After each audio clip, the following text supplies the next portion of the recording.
CAA বিরাট খবর, মালদায় পঞ্চায়েত প্রধানের নাগরিকত্ব নিয়ে সংশয়, বাংলাদেশি লাভলি খাতুনের বাতিল হলো ওবিসি কার্ড, এনআরসি এনপিআর হবেই কি, এই যে যাবতীয় তথ্য সমস্ত কিছু আমরা দেখব। সাথে সাথে মালদায় কিন্তু গ্রাম পঞ্চায়েত প্রধানের কিন্তু বিরুদ্ধে এই যে নাগরিকত্ব নিয়ে সংশয় উঠে এসেছে, কি ঘটনা ঘটেছে, কেনই বা তার পঞ্চায়েত প্রধানের যে পদ সেটা যেতে চলেছে বা যাবে কিনা, এই যে যাবতীয় তথ্য টোটালটাই কিন্তু আজকে আমরা এই ভিডিওতে দেখে নেব। তো চলুন বেশি দেরি না করে ভিডিওটা শুরু করা যাক।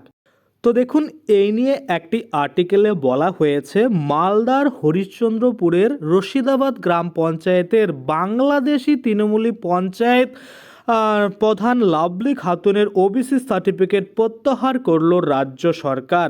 লাভলির নাগরিকত্ব চ্যালেঞ্জ করে ওই পঞ্চায়েতেরই পরাজিত প্রার্থী আবেদনের ভিত্তিতে আদালতের নির্দেশে মহকুমা শাসক লাভলির ওবিসি সার্টিফিকেট কিন্তু প্রত্যাহার করেছে বলে জানা গিয়েছে।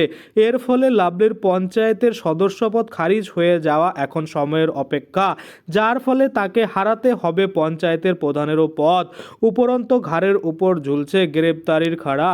আমরা যদি দেখি 2023 সালে পঞ্চায়েত নির্বাচনে তৃণমূলের টিকিটে জিতে হরিশ্চন্দ্রপুরের রশিদাবাদ গ্রাম পঞ্চায়েতের প্রধান হন লাভলি খাতুন।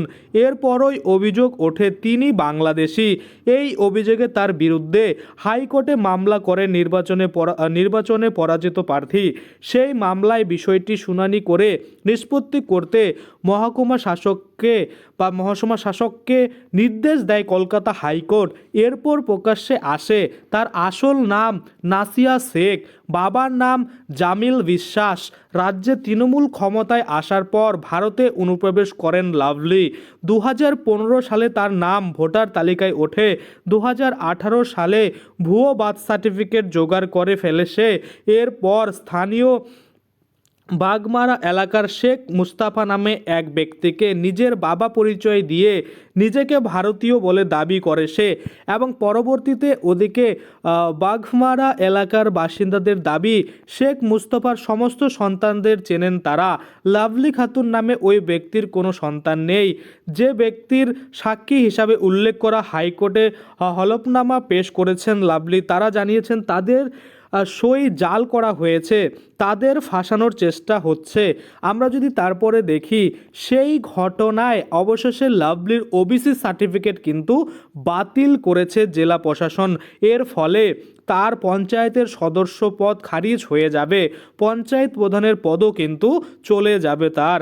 ওবিসি সার্টিফিকেট বাতিলের কথা স্বীকার করে তৃণমূলের ব্লক সভাপতি মর্জিনা খাতুন বলেন, এরপর কি হবে সেটা প্রশাসন দেখবে।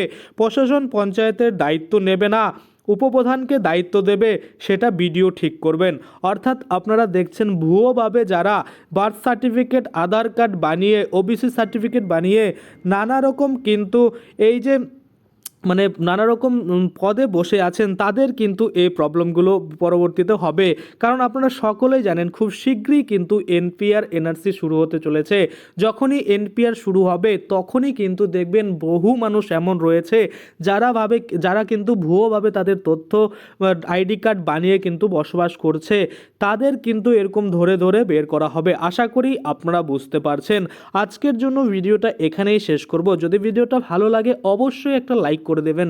যদি আমার চ্যানেলে প্রথমবার ভিজিট করে থাকেন, নিচে একটা রেড কালার সাবস্ক্রাইব বাটন দেখবেন, ওখানে ক্লিক করে সাবস্ক্রাইব করতে পারেন। আর সাথে যে বেল আইকনটা রয়েছে ওখানে ক্লিক করে বেল আইকনটাকে এনেবল করে দেবেন। তাতে করে কি হয়, যখনই আমি এই ধরনের কোনো ভিডিও বানাবো সেটার যে নোটিফিকেশান সেটা কিন্তু আপনার কাছে পৌঁছে যাবে। ধন্যবাদ।